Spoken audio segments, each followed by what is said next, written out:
This is a recording on comparison and how so many of our relationships fail, and we have what are called failed relationships, or relationships that don't succeed or persist, or there's a breakup, there's a no longer speaking to each other type of thing.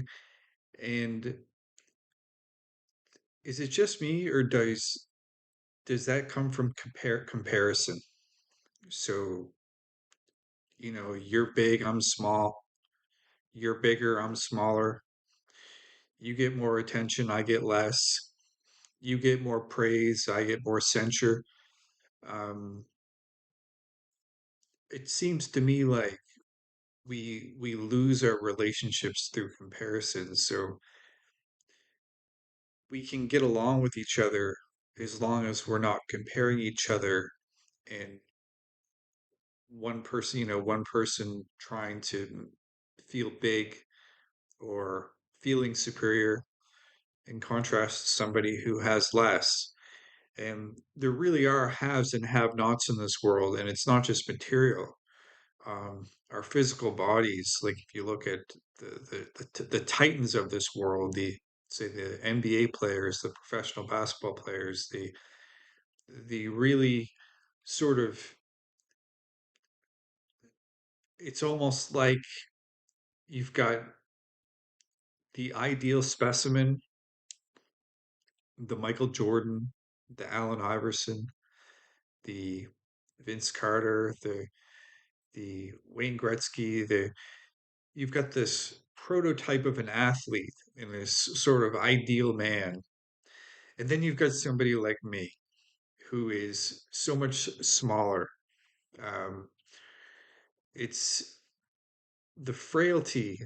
Uh, People ask, like, I got a question recently was, do your family members know that you have schizophrenia? Um, Schizophrenia is not something that you have. It's a relationship that you have to the world. It's a quality of connection or a lack of connection. It's a state of poverty. It's a state of not having. Um, I can trace my problems back to when I used to play sports. I used to play volleyball and basketball, and I could not for the life of me understand why there were peers of mine, people who I shared the same team with. We were on the same basketball team or the same volleyball team, and they wanted to get high and smoke weed before volleyball practice and before basketball practice. And these were great athletes, really talented people who seemed to be so much more advanced than myself. I was good enough to make the team, but I wasn't a star player. And you've got these what seems like stars, these blinding human beings that seem so bright, and yet these so-called these really bright stars, um, a lot of them burn out because they have a weakness, they have a vice, they have an arrogance, they have a conceit. In the case that I'm thinking about, this specific student I went to school with, a couple of them, a few of them, five or six of them, they would sneak out to smoke weed before playing sports, and they would self destruct. As the years went by, their problems would accumulate and accrue.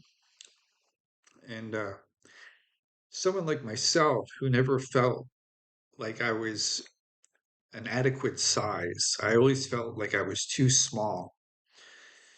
So when you see somebody who's got more than enough in terms of their size, their talent, their ability, and if that person is smoking cannabis or smoking weed or drinking alcohol, then surely somebody small like myself can do it too, because what does it matter? Because you're comparing. There's an inequality.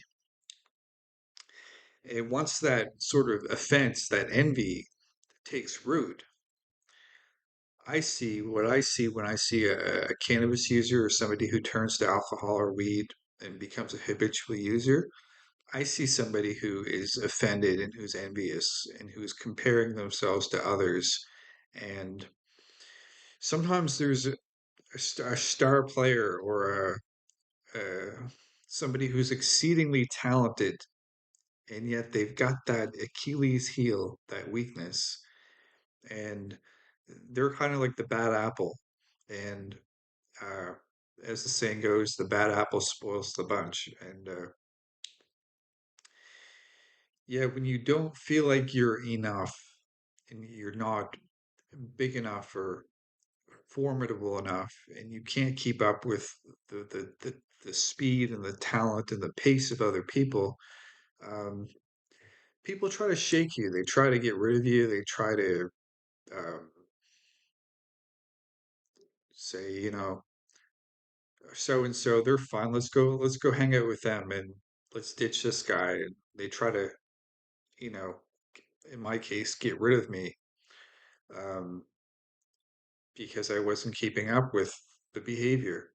I wasn't smoking weed then when they wanted to smoke, or um, there's so many things to keep track of. And like when you're an athlete and you're playing sports, you also have to do well in the school. So what happens when you're a mediocre student and you're not keeping up with school? And on the other hand, you're trying to play sports, but there's always somebody better and somebody more talented who's indulging in drug use. Well, I can tell you, eventually there's a breakdown in your self-esteem, and a person will imitate and copy the behavior of somebody else, and sometimes it's a vice. It's not a virtue.